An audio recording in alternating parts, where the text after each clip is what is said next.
we have the answer of 7,300 amperes or 723 kaik. So if you observe from default at x1 24,000, default at x2 so 20,000, default at x3 is 7,300 amperes. So habang nagdo-downstream siya, nagbababa yung kanyang fault level.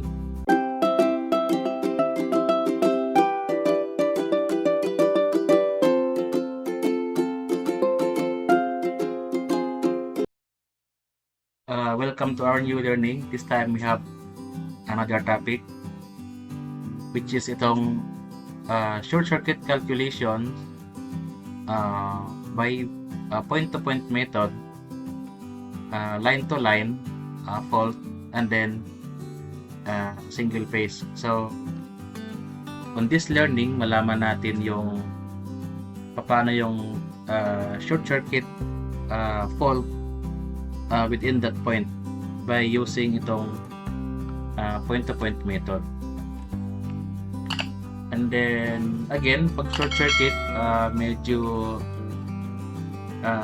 komplikado pag nangyari because it can cause sunog. So dapat sa design mo, you need to have short circuit para malaman yung tamang sizing ng circuit breaker mo in terms sa kanyang interrupting capacity. And then before that, so when we see short circuit, it is generally an unintended electrical connection between current carrying parts. And then short circuit is a situation in which faulty connection or damaged wire causes electricity to travel along the wrong road and damage and electrical devices. So ganun yung kanyang consequences pag mangyari itong short circuit. So ito, damage and electrical device. So again, for some short representation, so if you have a battery and then supply ka ng bulb, you have connecting wires and then switch. So if this line, pag magdikit ito, so ang term niya is shorted. So the electricity will primarily take the path of least resistance, creating a shorter circuit, eliminating the light bulb. So pag magdikit ito, it can cause pwedeng sumabog yung yung ating circuit, and then it can cause fire. And then again, yung current levels ng short circuit pag pumasok sa ating katawan, pag ito lang 1 milliampere, so tingling sensations and sense in perception levels. So pag 5 milliamperes na, okay, so the individual is able to let go the object. So intense involuntary spasms might lead to injury. So pag 17 ka na or 99 milliamperes, so extreme pain, lung failure, ay inability to separate from electrical source, possibly fatal, so nakakamatay. Pag 6 milliamps, so painful shock, loss of muscular control. So pag 100 to 2,000 milliamps, so severely abnormal heartbeat, extreme muscular contractions, likely resulting in death. So pag greater than 2,000 milliamps, so heart stop beating, so internal organs are severely damaged and extreme burns, so probable death. Okay, so ganun yung hazard arising sa short circuit. So pag nahawakan mo tong dalawang wire, okay, so if you have kahit 5 milliamperes lang, so makapil ka na ng involuntary spasms. So how about pag greater than 2,000 milliamperes? Okay, so yun yung kanyang kahalagahan sa short circuit calculation. Okay, so to visualize na lang yung ating short circuit. So ngayon is yung objective natin is to solve the short circuit ng single phase. So if we have 3 lines, line A, line B, line C, so naka primary winding. So for secondary, so dito tayo na gagawa ng calculations sa secondary portion na short circuit. And then again, to visualize, actually daming types ng short circuit. Merong 3-phase, so pag yung tatlong nagkadikit, so ang tawag niya is 3-phase. Again, pag dalawang phase, so line to line. Pag one phase to ground, so that is line to ground. Pag 2 lines, so 2 lines to ground. So but this learning, dito muna tayo mag-focus on this portion, to sa line to line po. So medyo mahabang usapan tong short circuit, but in this learning, so ginawa natin ng madaling intindihin by using this point to point method. Actually, ang proper calculations nito is using the per unit impedance. So para mas mabilis natin maintindihan, so meron tayong alternate solutions like this one, itong point to point method. So again, we have a sample here to solve the single phase short circuits. Okay, this is our Wineland diagram. We have this system A, available utility, again infinite assumption. So itong ating transformer have a rating of 75 kVA, single phase,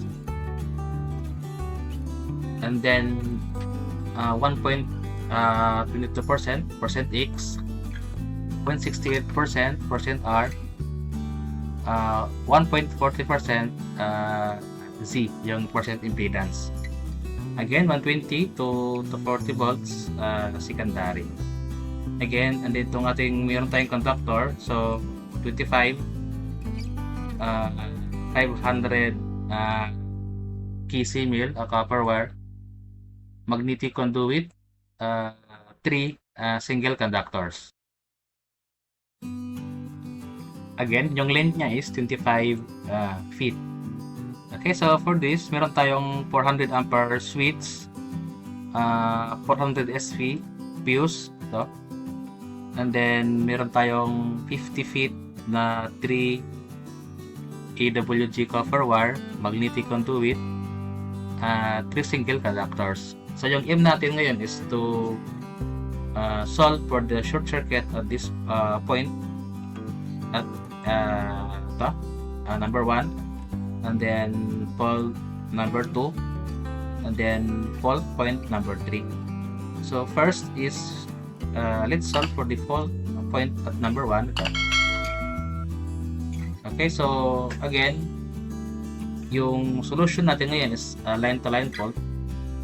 So at fault at x1, yung step 1 natin is 75 times 1000 over to 40. So yung answer is 312.5 amperes. So which is coming from itong formula. Determine the transformer full load amps FLE. So pag 3 phase, that is kVA times 1000 over E line to line times 1.732. So yung ating example is single phase. So yung ginamit natin na formula is this single phase transformer. So pag kunin mo yung I full load amperes, that is kVA times 1000, ito na yan, over the itong voltage niya na line to line, which is 240. So that is why meron tayong 3112.5 amperes. So the next step is ito. So get the multiplier, that is 100 over the percent Z of the transformer. So again, 100 is given. Yung ating percent G is this one. So 1.40% Z. That is why 1.4 times point 0.9.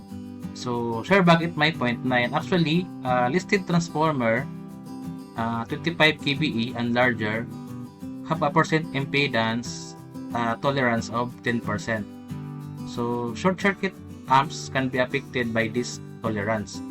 So, for high-end, worst case, so multiply Z by 0.9. So, for low-end of worst case, so multiply percent Z by 1.1. So, ito is impedance tolerance.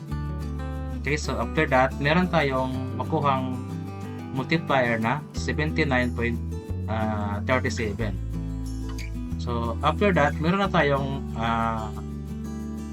IEC. So, transformer times the multiplier. So, step 3, the current short circuit, line to line, that is 312.5 times 79.37. So, we have E, answer of 24,802 amperes or 24.8 kaik. So, yun yung fault level on this portion, top point. So, sa fault point number 1. Ito. Okay, so next is solve natin yung fault point itong number 2.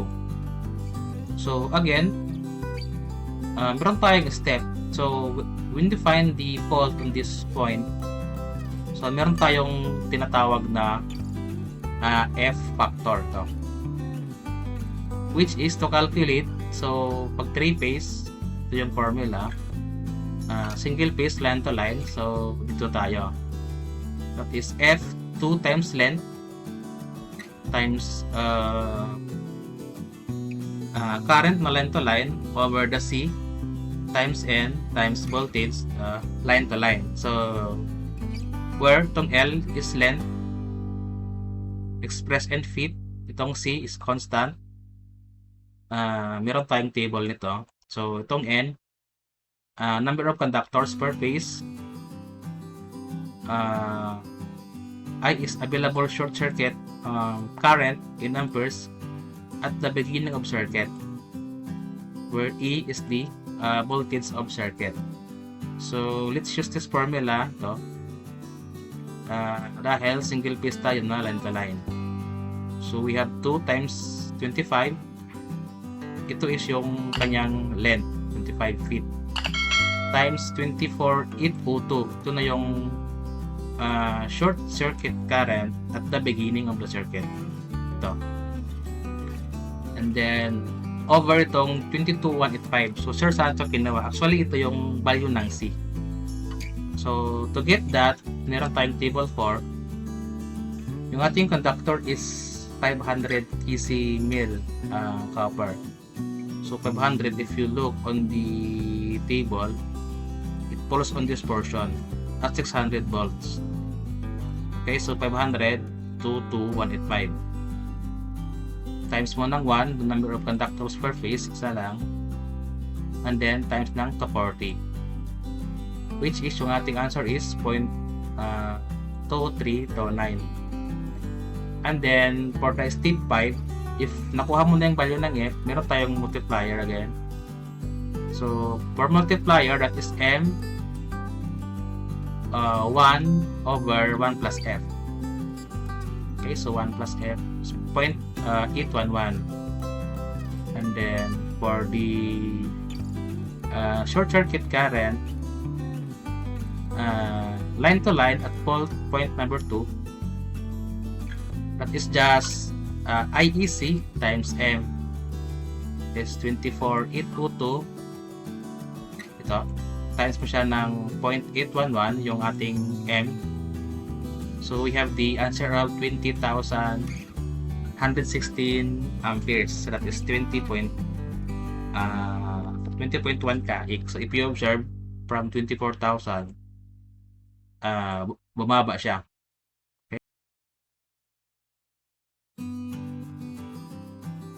Okay, so at fault point at x3, we have a step again to follow. So again, back to the step number 4. So yung ating f factor, again, yung ating formula is ito again, line to line. We have f to L times current over C times N times E line to line. So we have 2. Yung ating 50 is coming from this one, yung 50 feet, and then times ng 20,116 is coming from here. Okay, so ito yung ating reference point. Ito, ang portion na to. And then, over mo siya ng 474. So, this is coming from the table C, table 4C for conductors. Again, yung ating conductor is number 3 EWG. Okay, so ito. And then, 600 volts. Okay, so we have 474. Conductors, number of conductors 1 to 40 yung ating volts. So meron tayong makuhang F na 1.7557. Okay, so again, calculate the M, yung ating multiplier, that is M1 over 1 plus F. Okay, that is 1 over 1 plus F, that is 0.3629. So to get for the short circuit current line to line at x3, that is IEC symmetrical, that is IEC yung short circuit nito, so above 2116 times ng atin ng M multiplier, that is 0.3629. So we have the answer of 7,300 amperes or 723 kaik. So if you observe from default at x1 24,000, fault at x2 so 20,000, fault at x3 is 7,300 amperes. So habang nagdo-downstream siya, nagbababa yung kanyang fault level. Okay, so and then actually we're almost done. So to sum up, ito yung ating diagram. Again, for fault at x1, ito yung fault 24,000, at x2 20,116 amperes, at fault at x3 is 7,300. Again, yung ating fault is line to line, so to be clear that here tayo na below line to line fault. Okay, so ito yan, line B saka line C. So dyan tayo na top coming from the transformer. So yung ating line 1, line 2, and then shorted. Okay, so marami pong pag-usapan like this 3-piece fault, line to ground, 2 line to ground. So for further na lang ito for the upcoming learning natin. Okay, so again, yung reference ng ating calculation is not coming from mine.